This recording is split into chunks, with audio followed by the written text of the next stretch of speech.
bago pa naging revolusyon, highway lamang itong EDSA, ang Highway 54. Noong 1959, naisipan ng isang mambabatas na ipangalan sa historya na si Epifanio de los Santos ang highway, na madalang naman gamitin noon. Pero unti-unti napaligiran ng buhay ang kalsada.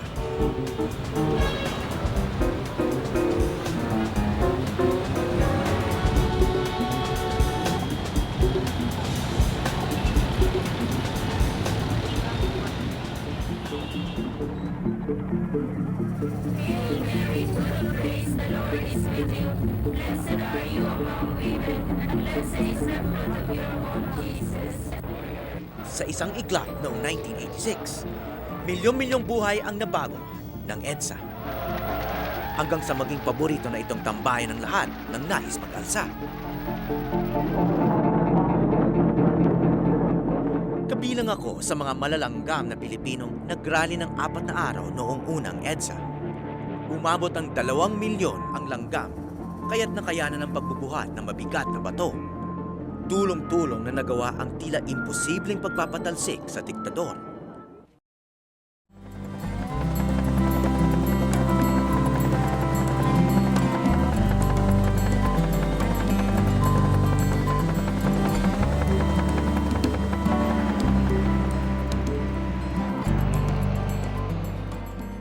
Ngayong gabi, samahan ninyo akong lakarin ang buong haba ng EDSA.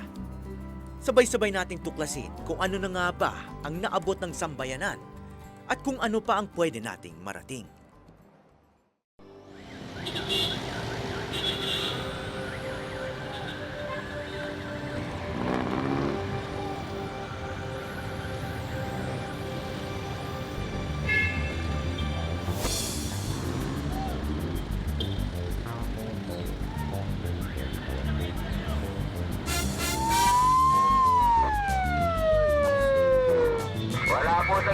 Sa gilid lang po.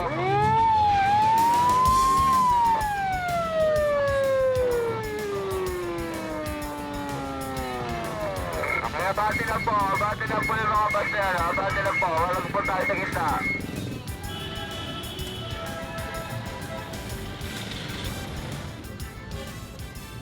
Ang simula ng EDSA, nagpapaalala rin ng umpisa ng ating bansa. Noong 1896, ibinuwis nila ang kanilang buhay sa ngalan ng bayan.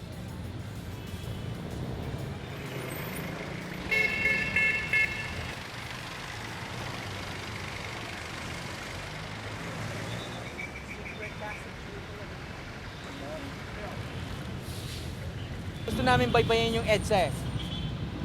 Buong EDSA po. Opo. Ay, dito na talaga. Hanggang sa makarating kayo ng Annex SM. Saan ba yung papuntang Baklaran kung maglalakad ako sa EDSA? Kanan po. Ay, wala talagang tawiran dito. Wala po eh. Basta Oop! Nakakamatay yata ah. tatawid lang po tayo, tapos sasakay na po kayo. Hindi, maglalakad lang po. Dito po. Tinatawid ko lang po kayo. Sige, thank you.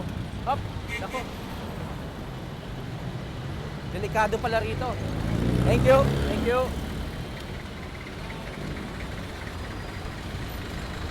Sige, Mr. Lucero. Salamat po. Sige, tutuloy nga ako.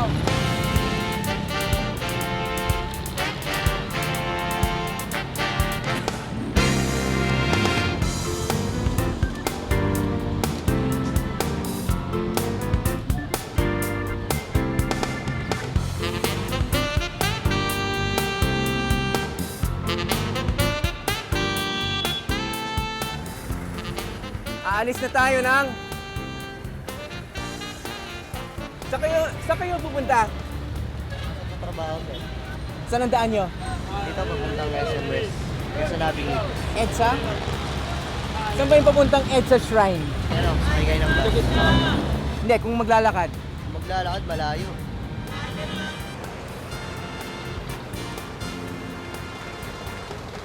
Dito ba kayo nakatira sa EDSA? Kung saan kami abot, dito kami matutulog. So hindi na lang kayo tumitira sa bahay. Wala kami bahay tira, probinsya kami. Saan yung pamilya nyo? Nasa probinsya, ako sa Bisaya. Para kayong OFW pero hindi kayo overseas. Hindi, OF Pilipino.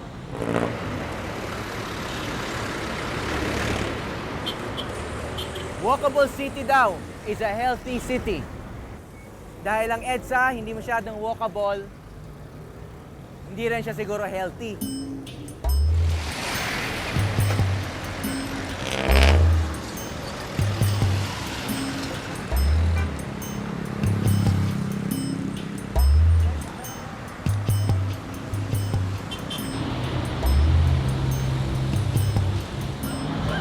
Sabi ng mga tiga rito, ito raw ang kauna-unahang pedestrian overpass sa EDSA.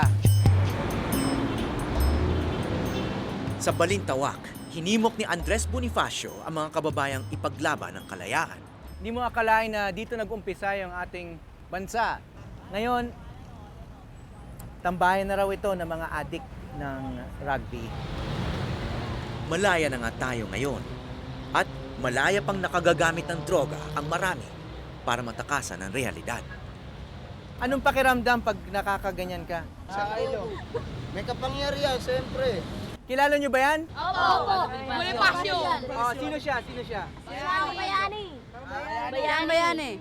Anong ginawa niya? Naglaban sa mga Kastila.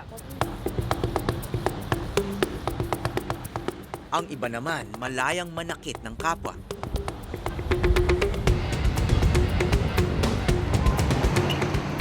Walang nakialam o pumigil sa kanila.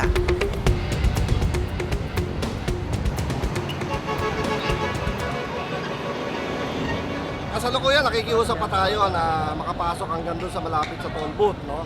Inaasahan natin, magiging reasonable naman sila na payagan tayo. Pasok hanggang doon. Papawarang traffic din yun, hindi nyo Dalawang butas, sir. Dalawang butas. Pumapayag kayo ng TC. Pumapayag kayo Asan ang telepono ko? Sabi mo. Sabi mo sila ni. Dito sa Cloverleaf papuntang North Expressway, pinoprotesta ng mga negosyante ang pangungutong ng pulis sa kanilang mga truck. Dahil ang protesta ay dinagsa ng pulis.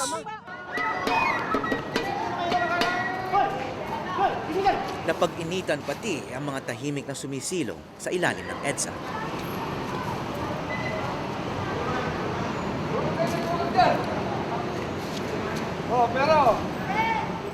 Lahat ng revolusyon nangangako ng karapatang pantao, kabilang na ang karapatan sa sariling tahanan.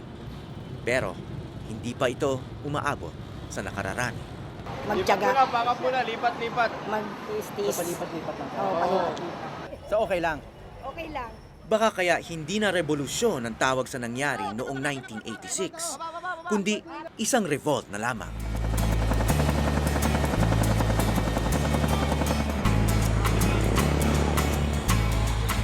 Malapit na kami ngayon sa Muñoz intersection ng EDSA. Naglalakad na kaming mahigit 3 oras na.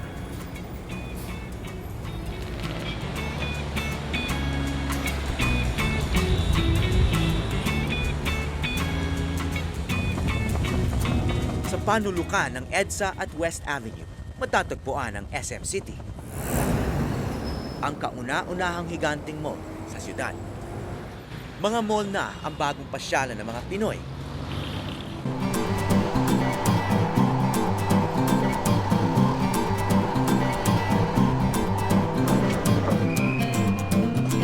Paborito ko sa EDSA ang MRT. Bukod sa iwas traffic, mas mabilis pa ang biyahe. Pero malaki na raw ang lugi ng pampublikong serbisyong ito.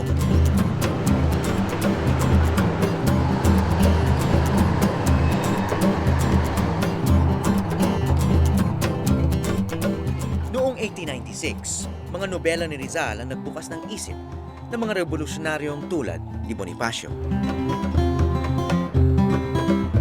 Para sa bagong henerasyon, may mas makapangyarihan pa sa libro, ang telebisyon. At ng mga bayani, tila likha na lang ng pantasya.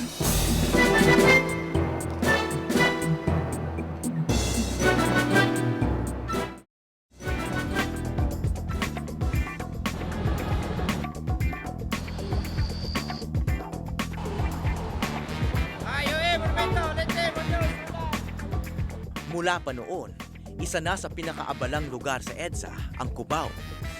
Ito yung dating Love Pass eh.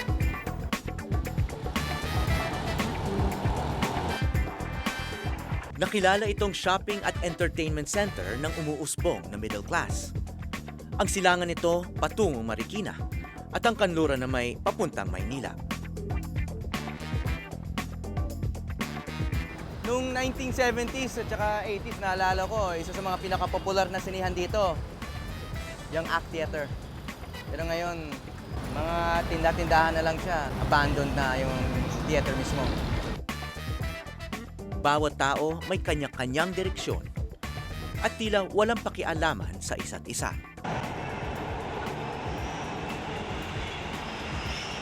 Pero meron din nakaalala na minsay nagkaroon ng iisang layunin ang mga tao rito. Matagal na kayo nagtatrabaho sa EDSA? 31 years na ako sa serbisyo. Magre-retiro na ako. Talaga? Kaso lang wala pang pera yung gobyerno eh. Hindi pa ako napupunduhan. Naabutan niyo yung EDSA revolt dito. Oho. Anong nangyari noon? Doon ako nakaruta sa Krami. Ngayon, nung dami ng tao, di kami naalis.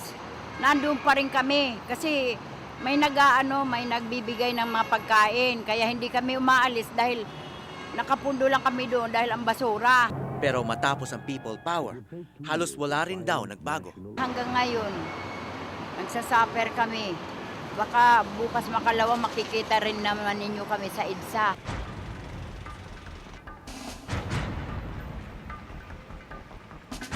Ilang hakbang mula sa Cubao, ang Camp Crame, ang naging sentro noon ng pag-aalsa.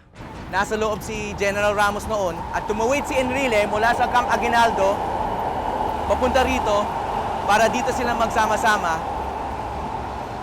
Pero hindi siguro alam ng karamihan na nandito rin sa loob ang mga ilang dosenang political prisoners na matagal nang nakakulong dito sa loob ng Krame.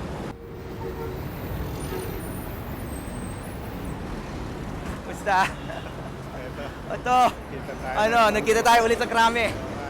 Pagkatapos ng 20 taon, nagkita uli kami ni Isagani Serrano, political prisoner sa Camp Crame noong dekada 80. Si Gani ay isang makata. Pinupuntahan ko siya noon sa Camp Crame Stockade para magkwentuhan tungkol sa tula at politika. 24 years old lang ako noon. Isang guro na dumadalaw sa mga detainee tuwing linggo para samahan sila. Ikaw nga ang pinaka-regular kong bisita nun. Mas regular ka pa sa kamag-anak ko eh. Kaya di ba noon, hihingi ka lang ng permiso tapos makapasok. Kaya lang hanggang doon ka sa visiting quarter.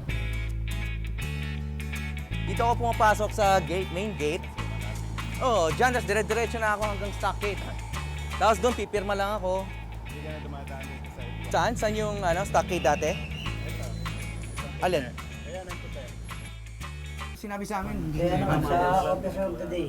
binago. Visiting center. Noong 1985, naaresto rin ako at nakulong. Diba? Sige. Pero pinakawalan din ako pagkaraan ng isang linggo. Wala, nag-aantay pa Si Gani, Daan ng naiwan sa loob Tilapia ito. habang nagpi-people power. Nag-uusap-usap kayo ng mga sundalo. Sabi namin, isa na lang ito. Sabi din nila, magkakapatid na tayo rito. Sabi namin, talagang ganun ang mangyayari. Sama-sama na tayo magtatanggol, magdidepensa sa sarili natin para hindi tayo, at least, kung ano man ang mangyari sa atin, magkakasama tayo. Di ba pasok ka doon? Oo. Ayun Marami na ang mismo. naniniwalang malaking kabiguan ang EDSA. Pero para sa mga tulad ni Gani, Doon ang visiting marami quarter. siyang dapat Ayun. ipagpasalamat. Ito ba? Siyempre, i-imagine mo ang sarili mo na galing ka sa isang kulungan, 4 na taong ka na naroon, tapos bigla ka nakalabas. Nakita mo, ang laki-laki na ng mundo, tapos labas ka na EDSA, uwi ka ng bahay. Heaven, kumbaga. Huwag doon, under tactical interrogation. Mula ng Makalaya, naging kilalang leader ng NGO si Gani. Makuha na nilang Naimbitahan na rin siya magsalita tungkol sa kanyang karanasan sa iba't ibang bahagi ng mundo. Sige, Gani. Thank you. Ingat. sige.